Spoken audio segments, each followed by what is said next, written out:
Hospital एक ऐसी जगह, यहाँ हर दिन किसी न किसी की जिंदगी बचती है और हर रात किसी न किसी की उम्मीद टूट जाती है। लेकिन मध्य प्रदेश के इस हॉस्पिटल का इंसिडेंट जानने के बाद ना, ट्रस्ट में भाई, आप कभी भी आईसीयू के आसपास रुकने की सोचोगे भी नहीं। तो आज का इंसिडेंट हमसे रोहित ने शेयर किया है, जो कि मध्य प्रदेश के जबलपुर के रहने वाले हैं। तो thank you Rohit for sharing your story with us. तो चलिए बिना किसी देरी के वीडियो को स्टार्ट कर लेते हैं।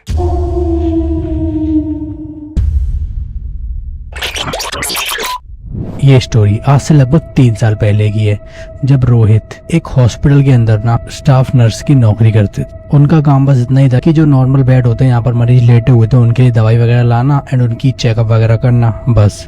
उनको ज्यादा पैसे भी नहीं मिलते थे इस चीज के। तो एक दिन ना, तो उनके जो हेड होते हैं ना, वो बोलते हैं कि रोहित, तुम्हारा प्रमोशन हो चुका है, तुमको अब से आईसीयू में नाइट ड्यूटी करनी है। रोहित खुश हो गया, क्योंकि आईसीयू में ना पैसे काफी ज्यादा मिलते थे इसके मुकाबले। रोहित खुश हो गया। अगले दिन आता है रोहित नाइट ड्यूटी के लिए। रोहित आईसीयू के अंदर एंटर करता है तो उसको दिखता है ना कि स्टार्टिंग के जो 8 बेड है ना, उस पर मरीज लेटे हैं। उसमें टोटल मिलाकर 12 बेड थे। तो 10, 11 और 12 बेड पर ना, वहां पर भी मरीज लेटे हैं। लेकिन 9 नंबर का जो बेड था ना, वो मतलब चादर उस पर बढ़िया बिछी थी, बिल्कुल नया सा था, लेकिन उस पर कोई मरीज नहीं था। अब ये शॉक्ड हुए कि मरीज नहीं है, फिर इसने ज्यादा ध्यान नहीं दिया। इसको लगा कि ऐसे ही मतलब उसका नहीं होगा, वो खाली होगा, किसी ने नहीं लिया होगा वो। तो उस दिन वो अपना काम वगैरह करके निकल जाता है बढ़िया। अब अगले दिन क्या होता है, अगले दिन नहीं अगले रात, अब अगली रात क्या होता है, ये आता है अपनी जॉब पर रात के टाइम, बढ़िया अपना काम वगैरह करता है। ये ना अपना काम वगैरह करके 9 नंबर का जो बेड था उसके पास जाकर खड़ा था। तो इसको एकदम से ऐसा फील होता है कि जो है ना चादर, वो एकदम से हिली। ये शॉक्ड कि चादर कैसे हिल रही है, मतलब रूम में कूलर वगैरह तो है नहीं है, बिल्कुल एसी हॉल था वो, तो उस टाइप का रूम नहीं था, हॉल था वो, पूरा एसी हॉल था। तो उसमें चादर हिलने की चांसेस ही नहीं थे। फिर ये चादर कैसे हिल रही है, तो उसने चादर हटा उठा के देगी तो उसको कोई भी नहीं देगा। फिर ना ये आ गया वापस, बाहर आकर कुछ सामान वगैरह लेने गया ये दूसरे वाले पेशेंट के लिए, सामान वगैरह लेकर आया ना। तो इसने देखा कि जो मॉनिटर है ना, आईसीयू का जो मॉनिटर होता है, बेड नंबर 9 का मॉनिटर ऑन हो गया। अब ये बहुत ज्यादा शॉक्ड होने लगा कि बेड नंबर 9 का मॉनिटर कैसे ऑन हो सकता है, मतलब उस पर कोई पेशेंट नहीं है, ये सारे पेशेंट यहाँ पड़े हैं, लोगों का अलाउ भी नहीं है यहाँ पर आना, तो ये मेरे सिवा किसने ऑन किया है। तो ये बाहर जाकर 2-3 नर्सों से पूछता है कि ये तुमने ऑन किया था क्या। वो बोलती हैं मैं तो ऑन नहीं किया, मैं अंदर भी नहीं गई। अब ये आता है अंदर, ये देखता है ऑन था, तो इसने ऑफ कर दिया। अब ये ऑफ करके जैसे ही जाता है ना, जस्ट समझ लो 3-4 कदम चला होगा, फिर से ऑन हो गया वो। अब इसको फील हुआ मतलब यहाँ पर कोई गड़बड़ तो है। तो ये जाता है अपने सीधे हेड के पास, हेड से बोलता है सर ये जो 9 नंबर वाला बेड है ना। अब हेड शॉक्ड, क्या हो गया 9 नंबर वाले बेड को। सर वो 9 नंबर वाला बेड है ना, उस पर कोई भी मरीज नहीं है, और जब मैं अभी सामान वगैरह लेके अंदर गया ना, तो उसका मॉनिटर अपने आप चालू हो गया। अब हेड डरे कि ये क्या बोल रहा है ये। फिर हेड बोलते अरे तुम्हारा वहम होगा, ऐसा कुछ नहीं है। अब रोहित बोलते अरे सर आप मेरे साथ चलो अंदर, मैं अभी आपको दिखाता हूँ। सर कहते मैं नहीं आ पाऊंगा, देखो सीधी बात है, तुम अपने हिसाब से देख लो, गलती से हो गया होगा, अपने आप हो जाता है, कोई तार वगैरह मिल गए होंगे, तो तुम उसको ऑफ कर दो। वो कहते हैं मैंने ऑफ किया था, जैसे ही मैं 3-4 कदम चला ना, फिर से ऑन हो गया। अब ये भी शॉक्ड। अब क्या करते हैं, अब रोहित ना इनको हेड को अंदर ले आता है। तब वो देखता, तब कुछ भी नहीं, तो 9 नंबर बेड बिल्कुल खाली था, मतलब कुछ भी नहीं, समझ लो चादर वगैरह बिल्कुल फ्लैट थी और कुछ भी नहीं था, मॉनिटर वगैरह सब बंद था। अब ये कहते हैं क्या बोल रहे थे भाई तुम, कि ऐसा यहाँ पे तो कुछ नहीं है। अभी बोलते सर मैं अभी आया था, अभी ऑन था, 2 बार मैंने ऑफ किया था, अपने आप ऑन हो गया था। वो कहता है अरे तुम नाइट ड्यूटी कर रहे हो, तुम्हारी नींद वगैरह पूरी नहीं हो रही, तभी तुमको ऐसा लग रहा है। भाई कोई दिक्कत नहीं है, तो आप काम करो, मैं भी जाता हूँ अपने ऑफिस, काम करता हूँ। तो अब क्या होता है ना, जैसे ये सर जाते हैं और ये अपना आता है, मरीज वगैरह को चेक करता है बढ़िया। चेक करने के बाद ना, जैसे 1 से लेकर 8 तक बेड सारे मरीजों को चेक करता है, ठीक है, 9th को छोड़ के 10th, 11th, 12th इनको चेक करने के बाद जैसे ही ना वो लौट कर वापस जाता है, तो ना इसको तो ऐसा फील होता है कि कोई 9th नंबर वाले बेड पर आकर कोई लेट गया है, क्योंकि अंधेरा था पूरे हॉल में, मतलब ज्यादा लाइटिंग भी नहीं थी। ये फिर पीछे मुड़ के देखता है तो चादर थी ना, उस चादर के अंदर ऐसा लग रहा था इसका कोई लेट गया है आके। अब ये शॉक्ड हुए कि अभी तक तो कोई नहीं था, वहाँ कैसे। तो ये ना फियरलेस था, मतलब इसको ज्यादा डर वगैरह नहीं लगता, और इसके माइंड में कभी भी ऐसी चीजें नहीं आती थी कि घोस्ट वगैरह होगा। तो ये ना गया, इसने चादर हटाई, चादर जैसे हटाई कोई नहीं वहां पर। अब अभी भी डरा नहीं, इसने क्या करा, चादर फिर से फोल्ड वगैरह कर फिर से गया। अब फिर से मॉनिटर चालू हो जाए। अब ना अभी थोड़ा थोड़ा डरने लगा, क्योंकि तुम बताओ भाई, पूरा आईसीयू, यहाँ पर 1 से लेके 12 तक मरीज लेटे हैं पूरी जगह। और 9 नंबर वाले बेड पर अचानक से कोई हलचल हो जाए तो माई नहीं फटेगी, कमेंट करके बताना मेरे को। तो ये ना हिम्मत करके जाता है, मॉनिटर ऑफ वगैरह करता है और ये निकल जाता है आईसीयू के बाहर। अब ये आईसीयू के बाहर निकलता है ना, तो जैसे ही निकलता है और आईसीयू के बाहर वाला जो पोर्शन था वहां पर भी ज्यादा लाइट नहीं थी, पूरा डार्क टोन थी वहां की।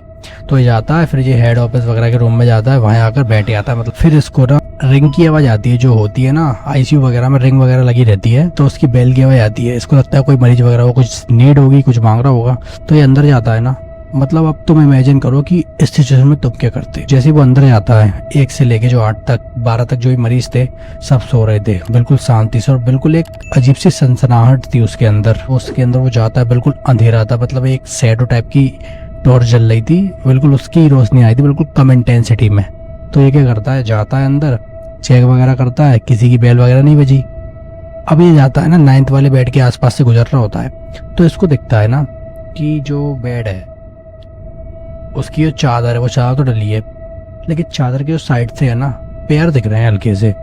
अब इसकी भी फट गई, यहाँ पर कोई है नहीं है लेकिन बेड पर पैर कैसे दिख रहे हैं। मतलब भाई इसका तो दिमाग चकरा ही गया था। इसने जो दौड़ी लगाई है ना आईसीयू के बाहर, ये आईसीयू के बाहर भग के दौड़ी सीधे हेड ऑफिस में गया और बोला हेड नर्स से, सर आप मानोगे नहीं मैंने क्या देगा। बोलते क्या देगा, मेरे को बेल की आवाज आई थी अभी। वो कहते हाँ बेल की आवाज तो आई थी, तुम यहीं बैठे थे अभी। तो बेल की आवाज आई ना, मैं जैसे ही अंदर गया वहां पर पूरा सुनसान था। अरे जो थे मरीज वो सारे सो रहे थे और कोई भी नहीं था वहां पर। तो मैंने चेक करने के लिए 1 से लेके मैं 12 तक गया, मैंने कि ले आता हूँ, कोई ने बुलाया होगा तो देख लेता हूँ। जैसे मैं गया ना तो 9th नंबर वाला बेड था, उसकी चादर तो प्रॉपर जैसी थी वैसी थी, लेकिन उस पर ना पैर लटके हुए दिखे। सर ट्रस्ट मी, मैं बहुत ज्यादा डर गया, मैं भाग के यहाँ पर दवाई ला के आया हूँ एंड अब मेरा बहुत ज्यादा दिमाग खराब हो रहा है। अब सर बोलते कैसी भेगी भेगी बातें कर रहे हो यार, क्या बिल्कुल ही पागल हो गए हो, तुम कैसी बातें कर रहे हो, ये कुछ नहीं होता ऐसा। बोलता है आपसे या तो मैं नहीं मानता इस चीज में, और आप बोल रहे हो बैगी बैगी बातें, आप जाके देख लो आपकी फटके हाथ में आ जाएगी। अब दोनों जाते हैं अंदर जाते हैं, इनको ना पैर दिखे आते हैं। भाई अभी तक अपन ने क्या देखा था, हेड वाले सर जो आ रहे थे उनको कुछ भी नहीं दिख रहा था, सिर्फ इसी को दिख रहा था। अब इनको भी पैर दिख गए। जो ये दोनों दौड़ी लगाई है ना भाई, ये दौड़ी लगा के भक्कर सीधे हॉस्पिटल के नीचे रिसेप्शन पे आकर खड़े हो गए। हाफते हैं बहुत। रिसेप्शन वाला पूछता है भाई क्या हो गया। बोलते हैं भाई पूछो मत बस अब तुम। ऊपर वाले आईसीयू में जो बेड नंबर 9 है ना, रिसेप्शनिस्ट शॉक, बेड नंबर 9 की बातें कैसे चढ़ गई यहाँ पर। वो कहता बेड नंबर 9 पर ना किसी के पैर लटके हुए दिख रहे हैं। रिसेप्शनिस्ट क्या बोल रहे हो तुम, पैर लटके हैं। रिसेप्शनिस्ट घबराता है। रिसेप्शनिस्ट जल्दी से जल्दी कॉल करता है अपने बॉस से बोलता है बॉस जो बेड नंबर 9 था ना उसमें ना किसी के पैर वगैरह लटके हुए दिख रहे हैं। मुझे ये बताओ बेड नंबर 9 के आसपास कौन गया, किसने छेड़ा उसको। वो फिर वो पूछते हैं कौन गया था बेड के पास, हेड आपकी वो रोहित बोला नहीं मैं ही गया था, मुझे कुछ अजीब सी फीलिंग हो रही, उधर आवाज वगैरह आई तो मैंने उधर जाके चादर वगैरह सेट कर दी और लाइट्स वगैरह ऑफ कर दी। अब बॉस उससे बात करते, बॉस कहते हैं बात कराओ मेरी उससे, रोहित से बोलते हैं रोहित भाई जब कुछ चाहिए तुमको पता नहीं होगा ना तो उनमें हाथ नहीं डालना चाहिए।